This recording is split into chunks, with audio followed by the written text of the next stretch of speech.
What? We're both in black. I look at this. Good afternoon, everybody. It's Cindy And Christine. at Candles and Supplies. Give us a shout out if you can hear us. I see a couple waves on Instagram and everything. Facebook and YouTube people, if you can see and hear us, let us know you're out there and say hi.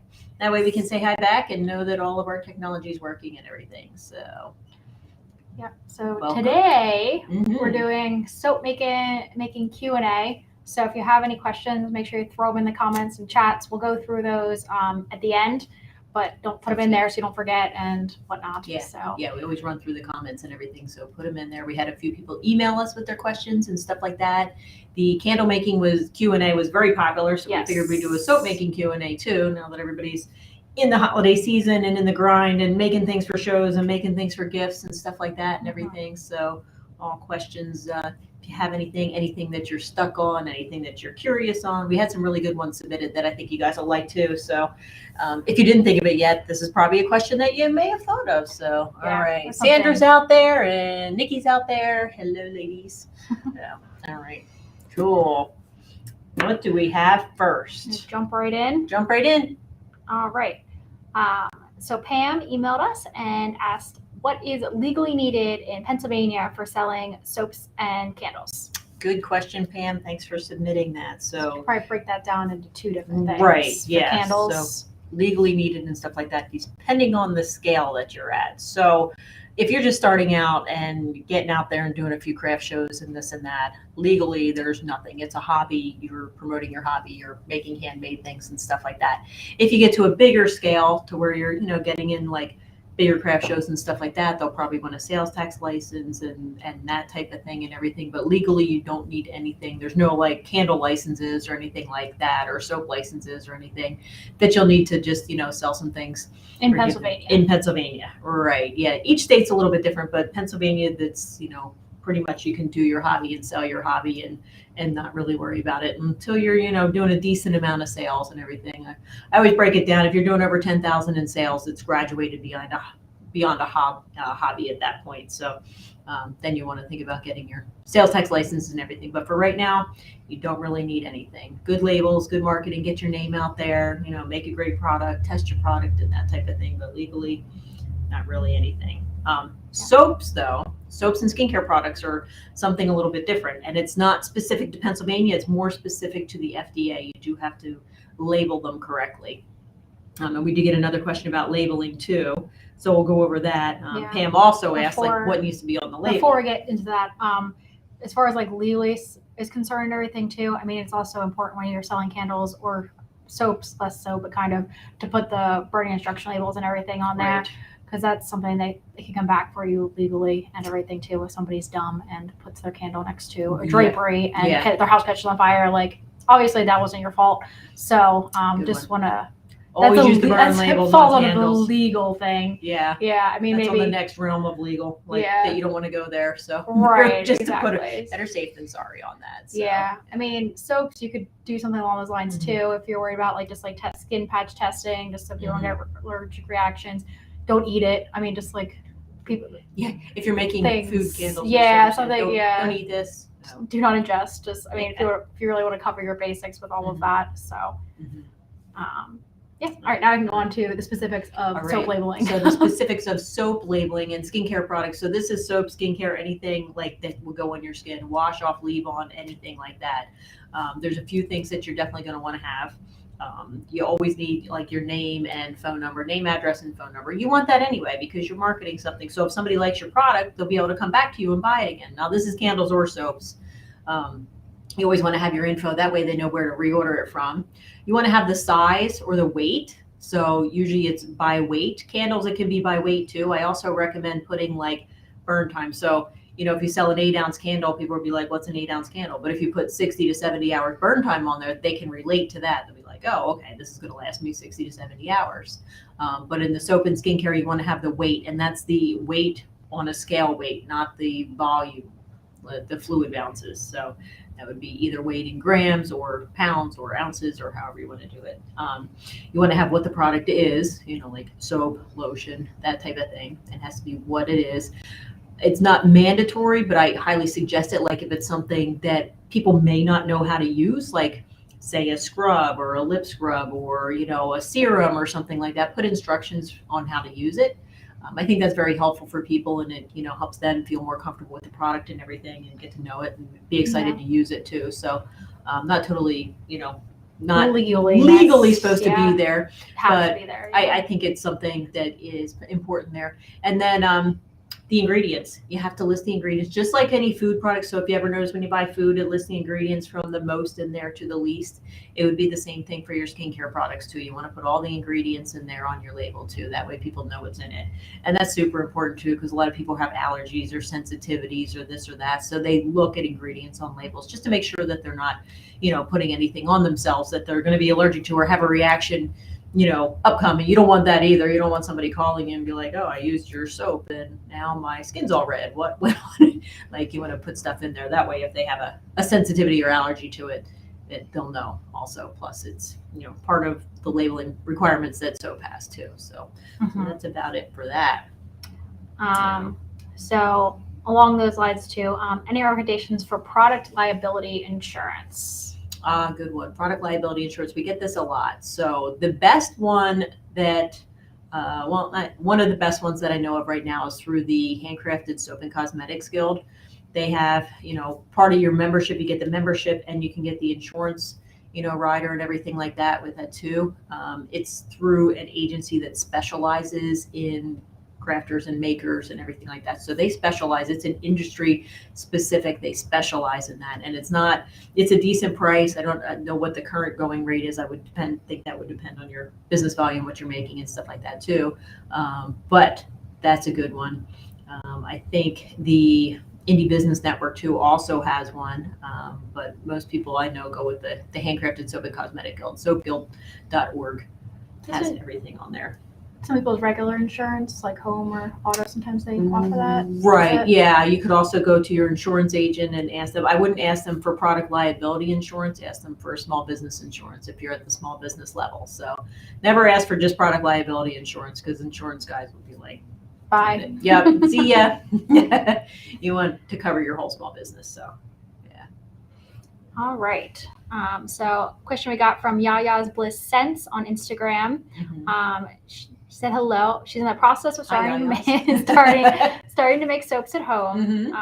Excellent. So her question is, if I want to add some dried rose petals, how do I prevent them from turning dark after the soap sets in? Great question. Thank you for that one. So I love all kinds of exfoliants and soaps and stuff like that, but the petals, lavender, rose, this and that, just through the saponification process in soap, and even in melt and pour too. Sometimes if you add the exfoliants in melt and pour and everything, by the time it dries and stuff like that, they turn brown and black, which is not really what you want to see. You want to see the nice colors on it and stuff like that. So that's a great question. Lavender, if you imagine little lavender buds and you put them in soap, doesn't matter what kind of soap you're doing, over time they turn brown.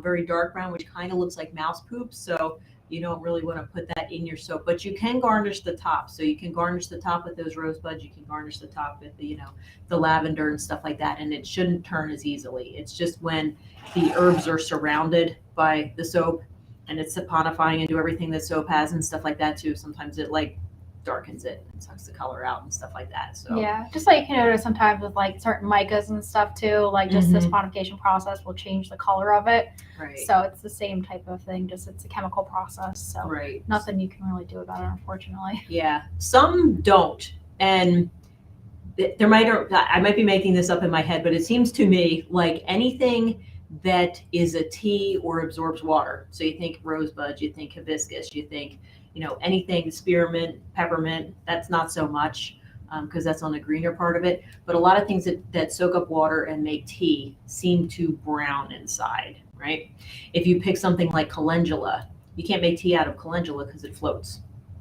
It always floats. It doesn't soak up water. So if it's an herb that doesn't soak up water or a floral that doesn't soak up water, that doesn't usually turn. I haven't found one that does. So if anybody found one that's like, oh, this doesn't make tea, it doesn't soak up water, but it turns brown in soap, let me know in the comments and stuff like that.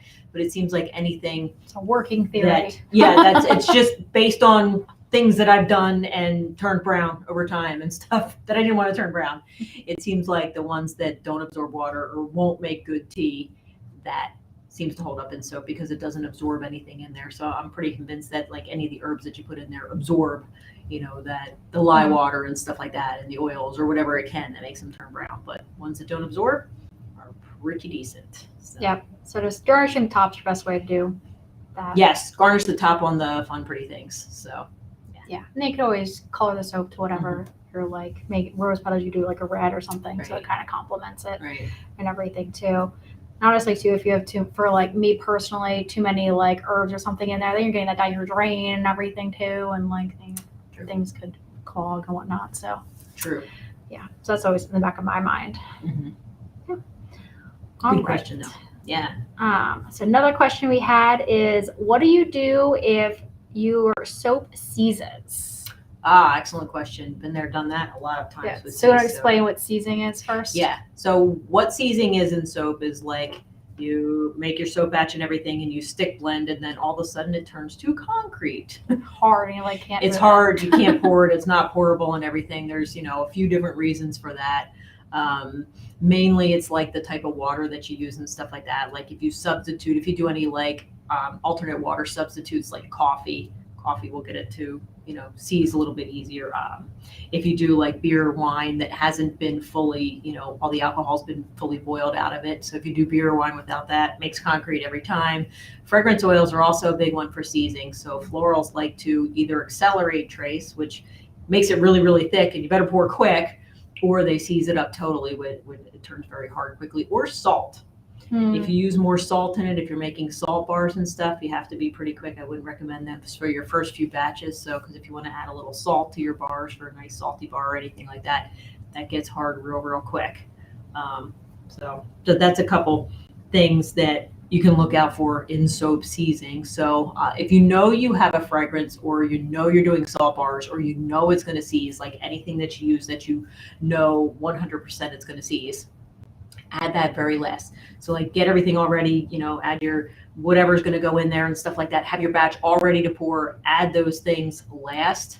Yeah. So put your oils and your lye water together and stick blend everything. Get it so you're like almost ready to pour, and then pour the fragrance in and mix it. Yep. And then pour quickly. So that could. Correct. We always put our fragrance in last, just in case. Yeah. You just never know, So once it's at trace and everything, we always put our fragrance oils in after it's at trace and just do a little extra blending, and we're ready to pour by then. So that's our method, how we do it to keep it from seizing. And it's nice for classes too, because we all have the class, everybody uses the same stick blender, so you don't have to try to wipe it off. The fragrance is in between. We don't add the fragrance till the end, so it's convenient for classes. And same thing when I make big batches of soaps, I don't put the soap in until the fragrance oil until later. So I can just clean it off. I don't have to worry, just wipe it off with a towel. I don't have to worry about washing it every time. So it is a little convenient in that way too. Granted, putting it at the end doesn't always solve the problem though. True. Sometimes. So what happens if you put the fragrance oil in at the end and it still seizes before you're able to pour? Then you cut it into bar shaped molds. You could do that if it wants to seize and stuff like that. You can always cut it. What's that? Hot process. Or you just throw it into your crock pot and melt it, turn it into hot process soap. That's called a reed batch too. If it's really, really hard, you can add a bit of water to it to loosen it up and everything. But yeah, you can always throw it into the crock pot and do that. So to melt it, and then it'll make soap right away. The saponification process happens as it's cooking and stuff. So that's a good way to do that. Yeah, I think that's probably one of the easiest ways to fix it, especially if it's a big clump. Just throw it in the crock pot, put the heat on, and then take it through the saponification process and and then pour it. When in doubt, cook it. Exactly. Yep. All right.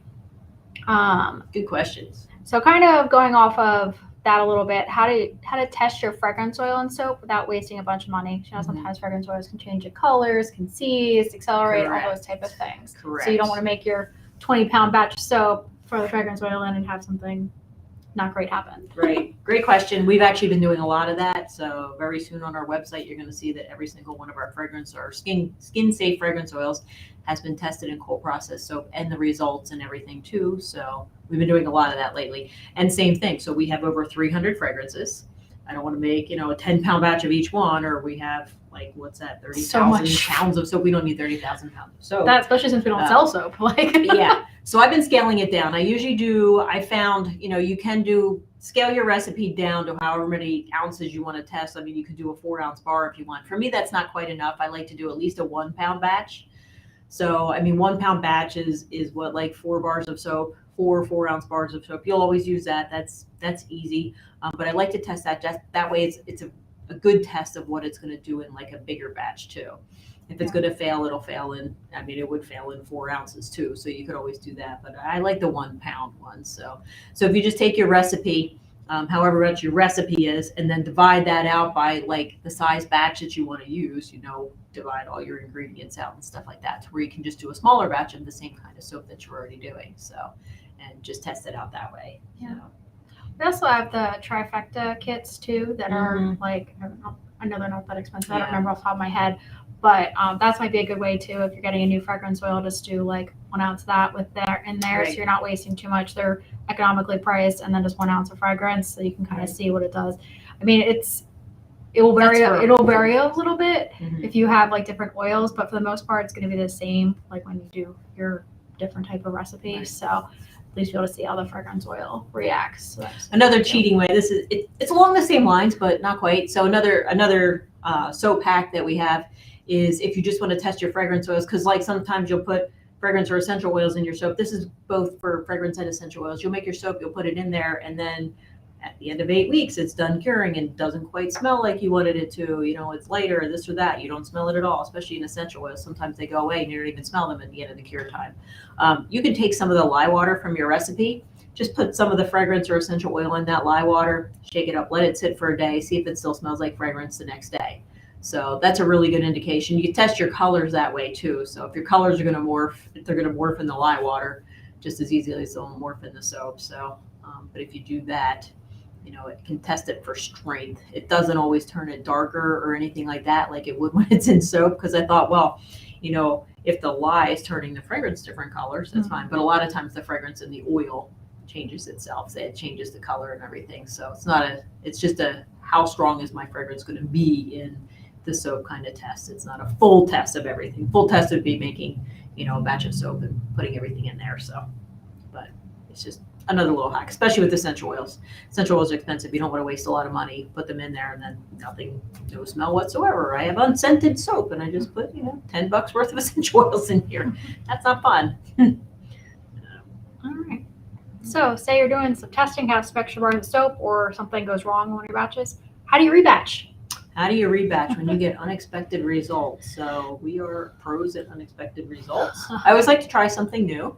75% of my new things don't work. So, or they get me one step closer to working. Again, throw it in the crock pot, cook it.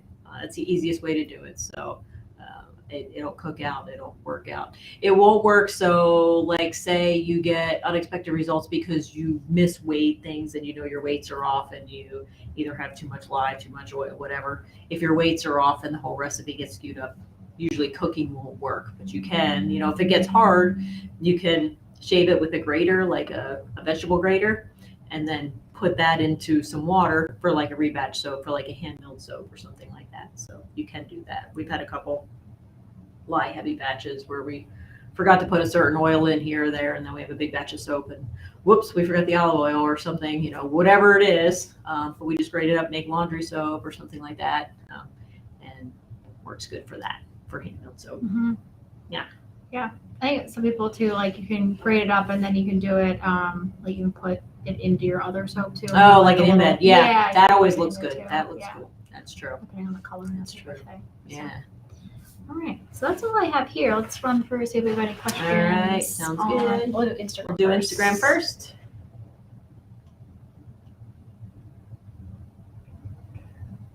Happy Wednesday. Yeah, happy Wednesday, everybody.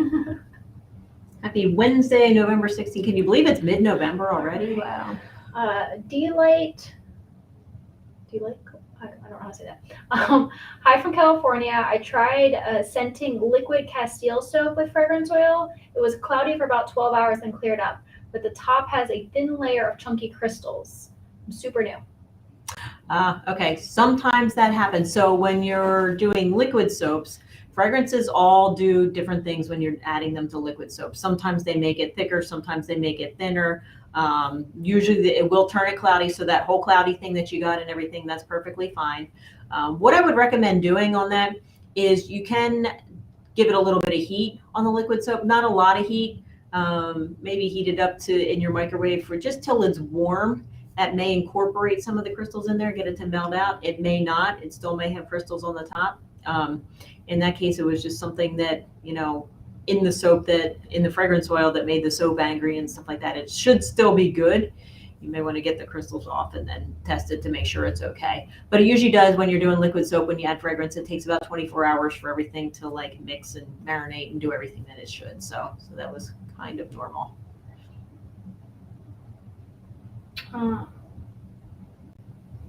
So a follow-up question for her, does that mean too much fragrance oil?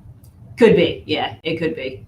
So, yeah. I usually use 2% or less. I don't really go above 2%. Sometimes just 1%. If it's a really strong fragrance, you don't need to add more. Yeah. It's not perfume and soap. Especially in some of the liquids and like the lotions and stuff too. The Castiles is a very thin base. Yeah, you don't need you don't need to add a lot in there. And 1% too, or by weight too. So make sure you're doing everything by weight, by weight, not by volume. So. All right, let's get to our Facebook questions here. See who's out there. Winnie, Christy, everybody's saying hello and hey, hey. Funny question to good mood.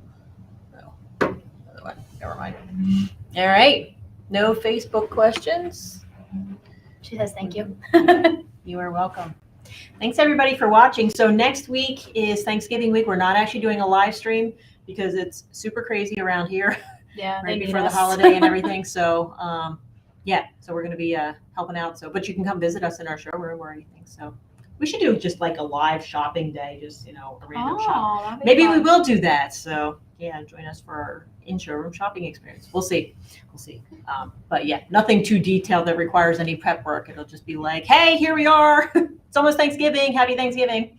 Do our live stream that way. So. Got one more for you. All right, one more question. Excellent. When using a loaf, how can I get the most smooth square bar? Pour as soon as trace or adjust ratio? Smooth square bar. Good one. So if the soap thickens up, it's not as smooth, especially on the corners and stuff like that and everything. I usually get a thinner trace. You don't really want a thicker trace. If you get a thinner trace, it pours easier. And then just kind of tap the loaf too to get like anything out there. Air bubbles or anything like Sometimes that. if you soap a little hotter, I know like with our trifecta, if we soap that at like an average temperature of 130, it produces a smoother bar than if we soap cooler on that. So if you soap a little warmer, 130 or above, if your recipe will handle that, and pour it at a thinner trace, you'll get a smoother bar. You can also add some sodium lactate. So sodium lactate's a hardener. And then, because I find sometimes when I pop the soap out of the mold, it's a little soft. So I just wreck my smooth corners there and everything because it's soft. But adding sodium lactate gets it to be a little bit harder. So when you pop out of the mold, it stays nice and crisp. So those would be my 2 recommendations. So cool. Yeah. And that's it. So yeah. I'll see you guys in 2 weeks. Yeah, we have a really cool announcement about holiday specials in 2 weeks. So that's fun. Yep. So we'll handle that in 2 weeks, and maybe next week do a live in our showroom kind of We'll see how it goes. We'll see how it goes. See how crazy we are. So yeah, that type of thing. All right, everybody. Have a good week. Thanks for watching.